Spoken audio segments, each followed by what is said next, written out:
ஆசிரியர்கள் அனைவருக்கும் வணக்கம். மிக மிக முக்கியமான செய்தி. டெட் பாஸ் மதிப்பெண்கள் 50 மற்றும் வெயிட்டேஜ் மதிப்பெண்கள் குறித்து வெளியே இருக்கக்கூடிய ஒரு மிக முக்கியமான செய்தி பற்றி தான் இந்த வீடியோவில் பார்க்க போகிறோம். நியூஸ் பேப்பரில் வெளியே இருக்குது. அது என்னங்கிறத பற்றி தெளிவாக அந்த வீடியோவில் பார்த்துடலாம். அதுக்கு முன்னாடி நம்ம சேனலுக்கு புதிய பார்வையாளர்களாக இருந்தீங்கன்னா மறக்காமல் சப்ஸ்கிரைப் பண்ணிக்கோங்க. பக்கத்தில் இருக்கிற பெல் ஐகானை கிளிக் பண்ணிக்கோங்க. அப்போ தான் டிஆர்பி மற்றும் பள்ளி கல்வித்துறையிலேருந்து எந்த ஒரு தகவல் வந்தாலும் மிஸ் பண்ணாமல் பார்க்க முடியும். சரி, ஓகே, வாங்க வீடியோக்குள்ளே போகலாம். ஸோ அது என்ன செய்தி அப்படின்னு பார்த்தீங்கன்னா, ஆசிரியர் தகுதி தேர்வில் வெயிட்டேஜ் மதிப்பெண் வழங்க வலியுறுத்தல். முக்கியமான தகவல் வெளியே இருக்குது. ஃபுல்லாக படித்து காட்டுறேன் பாருங்கள்.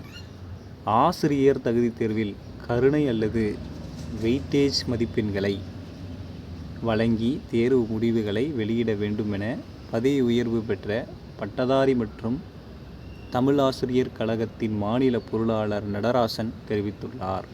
இதிலிருந்து அவர் வெளியிட்டுள்ள அறிக்கை என்ன அப்படின்னு பார்த்தீங்க அப்படின்னா, தமிழகத்தில் 1.50 லட்சத்துக்கும் அதிகமான பணியில் இருக்கும் மூத்த ஆசிரியர்களின் வாழ்வாதாரத்தை காக்க சிறப்பு தகுதி தேர்வில் ஒட்டுமொத்த பணிக்காலத்தில் ஆண்டுக்கு ஒரு மதிப்பெண் என கருணை அல்லது வெயிட்டேஜ் மதிப்பெண் வழங்கி தேர்வு முடிவுகளை வெளியிட வேண்டும் என 10 பேர் சென்னை ஹைகோர்ட்டில் வழக்கு தொடுத்து தடையாணை பெற்றுள்ளோம். 10 பேர் வழக்கு தொடுத்து தடையாணை பெற்றுருவாங்களாம். ஓகேவா? சுப்ரீம் கோர்ட் 2025 செப்டம்பர் மாதம் பணியில் இருக்கும் ஆசிரியர்களுக்கு தகுதி தேர்வு கட்டாயம் என தீர்ப்பளித்துள்ளது. ஆசிரியர்களுக்கு தேர்வு என்பது புதிய நியமனத்திற்கு மட்டுமே என்ற அரசாணை வெளியிட்டு தொடர்ந்து 2002ஆம் ஆண்டு புதிய நியமனங்களை மேற்கொண்டது. பணியில் இருக்கும் ஆசிரியர்கள் தகுதி தேர்வு எழுத வேண்டும் என அறிவுறுத்தப்படவில்லை. பல்வேறு பணிச்சுமைக்கு இடையில் தேர்வுக்கு படிப்பது இயலாத காரியமாகும். அதனால் கடும் மன அழுத்தம் ஏற்பட்டு ஆசிரியர்களுக்கு பாதிப்புகள் ஏற்படும் சூழல் உள்ளது. ஆசிரியர்கள் அனைவரும் 20 ஆண்டுகளுக்கு மேலாக அவரவர் கற்பிக்கும் பாடத்தில் மட்டுமே தேர்ந்தவராக இருப்பர். ஆனால் ஆசிரியர் தகுதி தேர்வில் உளவியல்,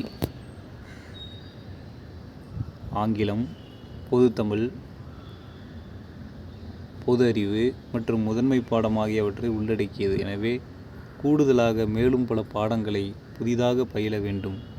வயது மூப்பின் காரணமாக படித்ததை முழுமையாக நினைவில் வைத்து கொள்ள முடியாத நிலை மற்றும் மறதி உட்பட பல்வேறு கோரிக்கைகளை முன்வைத்து தாக்கல் செய்யப்பட்ட வழக்கினை சுப்ரீம் கோர்ட் விசாரணைக்கு ஏற்றது. இதில் அரசு தரப்பில் பணியில் உள்ள ஆசிரியர்களுக்கு கருணை மதிப்பெண்களாக பணிக்காலத்தை கணக்கிட்டு ஆண்டுக்கு ஒரு மதிப்பெண் வீதம் வழங்க வேண்டும் என்ற நிலைப்பாட்டை கோர்ட் கேட்டது. தமிழக அரசு தரப்பில் முடிவுகளை வரும் ஜூலை 24ஆம் தேதி தெரியப்படுத்த வேண்டும் என அவகாசம் வழங்கி அதுவரை சிறப்பு தகுதி தேர்வுக்கான முடிவுகளை வெளியிடக்கூடாது என சென்னை ஹைகோர்ட் தடை விதித்தது. இந்த நிலையில் தொடக்கக்கல்வி மற்றும் பள்ளிக்கல்வி இரண்டிலும் நோட் பண்ணிக்கங்க. தொடக்கக்கல்வி மற்றும் பள்ளிக்கல்வித்துறை இரண்டிலும் உள்ள ஆசிரியர்கள் நலன் கருதி ஆசிரியர் நலன்களுக்கான தேர்வில் கருணை மதிப்பெண் பணிக்காலத்தை கணக்கிட்டு கருணை அல்லது வெயிட்டேஜ் மதிப்பெண்களை வழங்கி சிறப்பு தகுதி தேர்வு முடிவுகளை வெளியிட வேண்டும் அப்படின்னு சொல்லிட்டு அதில் தெரிவிக்கப்பட்டிருக்கு. ஸோ மறதி ஒரு காரணம், பணிச்சுமை ஒரு காரணம். அதனால் படித்தது எதுவும் ஞாபகத்தில் இல்லை. வருடத்திற்கு ஒரு மதிப்பெண், 5 வருடத்திற்கு 5 மதிப்பெண் கருணை மதிப்பெண்கள் அல்லது வெயிட்டேஜ் மதிப்பெண்களாக கொடுக்க வேண்டும் சொல்லிட்டு ஆசிரியர்கள் கோரிக்கை வச்சுருக்காங்க. இந்த கோரிக்கையும் தற்போது பரிசீலனைக்கப்பட்டு வருவதாக தகவல்கள் வெளியே இருக்குது. ஏன்னா 24ஆம் தேதி என்னோட கொள்கை முடிவு அரசு சொல்லணும். அதுக்கு பரிசீலனைக்கு தான் இவங்க சொல்கிறாங்க. அரசு பரிசீலிப்பதாக தான் தகவல்கள் வெளியே இருக்குது. பொறுமையாக பார்ப்போம் என்னங்கிறது தெரிய வரும்.